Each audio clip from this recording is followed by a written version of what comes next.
Saudara-saudara yang terkasih, diberkatilah semua orang yang menonton video ini.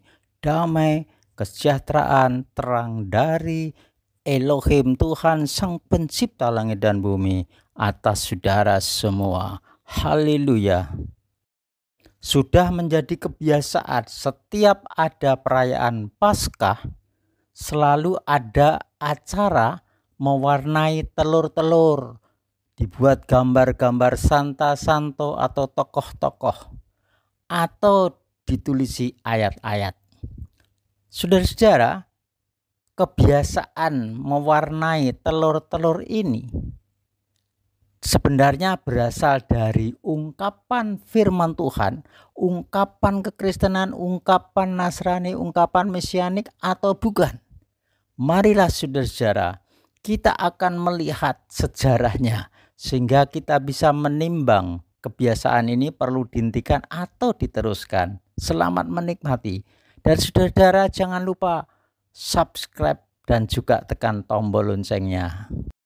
Saya menemukan sejumlah sumber yang dapat dipercaya menyatakan bahwa sejumlah banyak kebiasaan perayaan Paskah atau secara mendunia disebut perayaan Easter dimulai dari agama-agama pagan.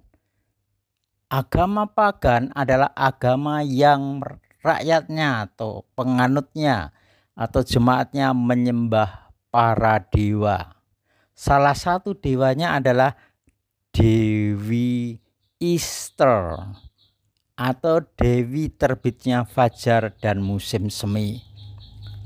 Oleh karena itu, setiap ada perayaan Paskah atau perayaan Easter, itu selalu ada acara yang menyangkut itu, saudara, yang melekat, yaitu acara mewarnai telur.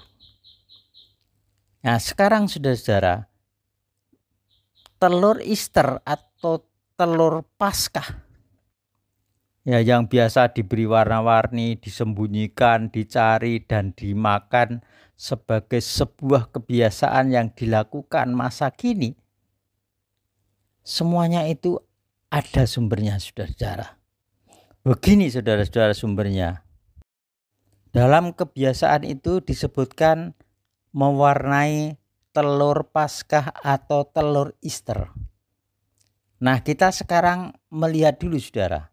Di dalam kamus itu kata Paskah itu sama dengan kata Easter. Aneh tak, saudara? Padahal Paskah seharusnya diterjemahkan sebagai Passover, tapi ini dikatakan Easter dalam kamus. Pasti ini ada misterinya kata Easter. Dari sejumlah sumber dikatakan kata Easter bukanlah sebuah ungkapan yang berasal dari firman Tuhan atau jemaat Tuhan Mesias kita. Bukan dalam arti kata aslinya. Kata Easter berasal dari nama Dewi Pagan, Dewi terbitnya fajar dan musim semi, yaitu Dewi Semiramis, Dewi Astarte atau Dewi Easter. Ya, inilah saudara. Jadi hari raya Paskah atau Easter itu sebenarnya untuk memperingati, merayakan munculnya Dewi Easter yang digambarkan dengan telur. Mengapa demikian, saudara-saudara? Ada kepercayaan masyarakat pagan, yaitu penyembah dewa-dewa, khususnya pada masyarakat Eropa saat itu yang dikuasai kekaisaran Romawi. Telur adalah simbol suci di antara umat agama Babel, saudara-saudara. Agama pagan yang terbesar itu agama Babel. Ya. Dipercaya sebutir telur raksasa jatuh dari surga atau dari langit, jatuh masuk ke dalam sungai Efrat. Selanjutnya, dari telur luar biasa besarnya ini, Dewi Easter ditetaskan. Dan selanjutnya setiap perayaan Easter Paskah maka harus ada telur yang menjadi simbolnya.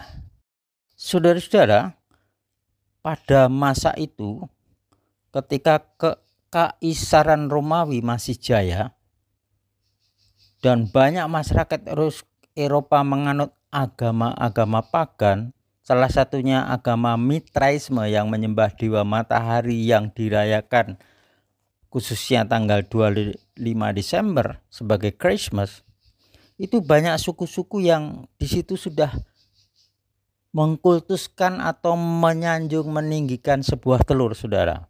Misalkan orang Druid purba melubangi sebutir telur sebagai peraturan dalam hal perhiasan suci dari berhala mereka.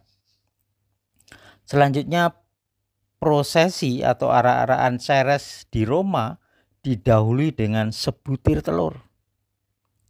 Selanjutnya di Eropa Utara, dalam zaman pagan yang masih jaya saat itu, telur diwarnai dan dipakai sebagai simbol Dewi musim semi, yaitu Dewi Easter, yang diterjemahkan bahasa Indonesia menjadi Paskah.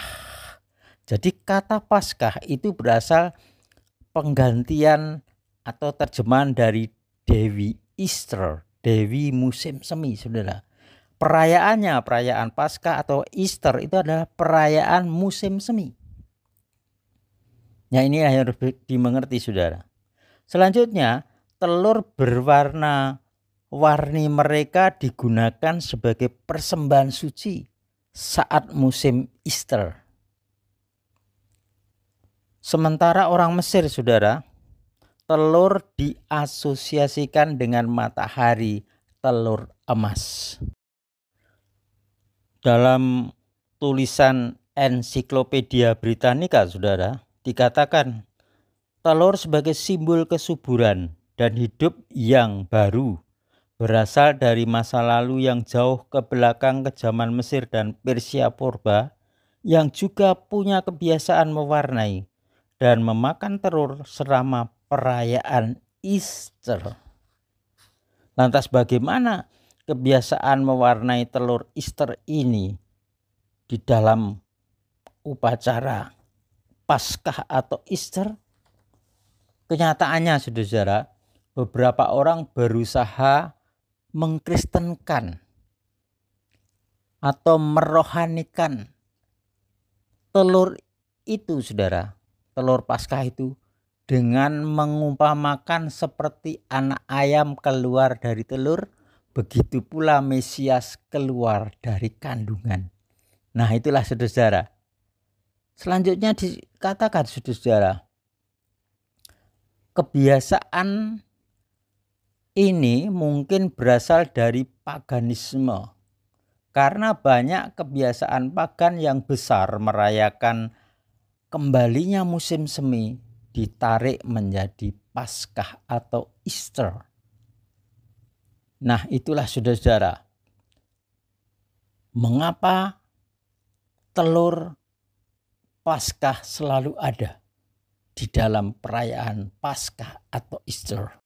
Dengan mengerti sejarahnya itu, saudara, kalau tetap melestarikan kebiasaan mewarnai telur-telur ini, saudara, dalam setiap perayaan Paskah atau Easter, itu sama saja. Pertama, saudara merayakan Easter, Paskah dengan telur-telur itu, sama saja saudara melestarikan budaya penyembahan dewa-dewa, budaya paganisme. Saya sarankan lebih baik saudara berhenti dari kebiasaan itu dan menciptakan sendiri budaya yang dijiwai firman Tuhan. Lebih menyukakan Bapa dari melestarikan berhala-berhala, ya, ciptaan roh-roh jahat, roh penyesat setan. Lebih baik kita melestarikan firman Elohim, firman Tuhan. Ya, dengan alasan apapun mewarnai telur-telur sebagai pelestari budaya paganisme, bukan budaya sesuai firman Tuhan dan ajaran Tuhan kita Yesus HaMasiah. Saudara-saudara, kiranya ini menjadi pencerah dan pertimbangan bagi saudara untuk mengambil keputusan meneruskan budaya mewarnai telur-telur atau berhenti. Berarti saudara masuk dalam kekudusan dan menyukakan hati Bapa yang di sorga. Terpujilah Bapa memberkati saudara, dan yang taat memperoleh berkat hidup dengan segala kelimpahan keselamatan kekal. Haleluya. Amin.